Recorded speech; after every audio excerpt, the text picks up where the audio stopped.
What's up, YouTube? So today is a good one. Today I'm going to help you set up user accounts and affect the roles that they have, right? So I want to give you that ability to control what a user is capable of. Can they add in, manual entries? Can they pair tags up? Or can they just simply run searches in the TrueSpot dashboard, right? So let's hop on into the dashboard and I'll show you exactly how to do that. All right, guys, so here we are on the desktop dashboard and I want to show you how to get you set up so that you can add in those users, those accounts, set those permissions and those different roles for them, right? So from here, we're going to go up to this top corner up here where it says back office, where I'm highlighting over the mouse right now, and we're going to go ahead and click on that. Now, once we're under that, over on the left side, there's going to be some different tabs here, and on the tabs, you want to go to user accounts. Now, once you're under user account, you're going to see new user right here. Now, be aware that if you're not an admin, you're probably not going to see all of these options available to you, which means you're going to have to ask an admin to do this for you, right? So I want to come in here and create a user. So it's going to be a name, right? So I'm going to do my name, and I'm going to do my last name. And I'm gonna do number 2 just because I'm already in here once, right? And then from here, I'm gonna select my email, right? So, we'll do my email, justin.fuller, let's see if I can spell it right, at truespot.com, right? So once I've got this in here, then I gotta add a password, right? So you can set the password for whatever this person is.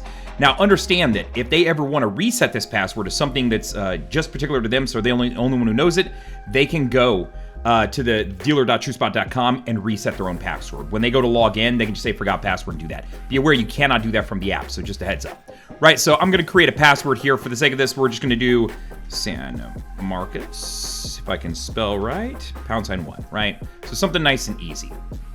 So let me retype it one more time here. All right, cool. Now from here, now I'm gonna select what role this person fulfills, right? So if there's simply just someone who needs to be able to search for keys and cars, I don't need to select a single box on here. That will just creating them a login will allow them to run searches. Now, if this is somebody who needs to be able to pair tags up, right? Connect tags to vehicles and stock numbers, well, then I want to select pair true tags, right? That's going to make sense. If there's someone who needs to be able to do manual entries, right? So if it's something that's not a key and not a car that they want to connect up to a tag, maybe they want to do gas cards, golf cart keys, dealer plates, well, then I want to select vehicle manual entries because that person needs to be able to add those entries in. Photographer, be very careful with this one. It will restrict a lot of the access. So typically I don't use this one very often. If you are using the recon tool, there's gonna be 3 of these that apply to you. If not, no big deal. Missing vehicle alerts. So this is typically gonna be for like my opening duty managers. So each morning at 7 a.m., I would get an email with a list of vehicles that we haven't seen in the last 24 hours. So if you click this tab, that person is gonna receive that email each morning. Motion detection alert. This is only if you're using our motion sensing tags. If you're not, no big deal. Don't worry about this. If you are, anytime a tag or one of these tags that lives inside the car moves, you would receive that email, that push notification, or however you determined that we'd set this up, right? If you wanted to go straight to your security company or your camera company or straight to you, right? And then same thing below that for my OBD2 devices, that same kind of idea as well, right? So if it's just somebody basic, I don't need to set any of these permissions. I can just go ahead and hit create. Once I've created them, boom, we're good to go. Now that person exists, I can go in my user accounts.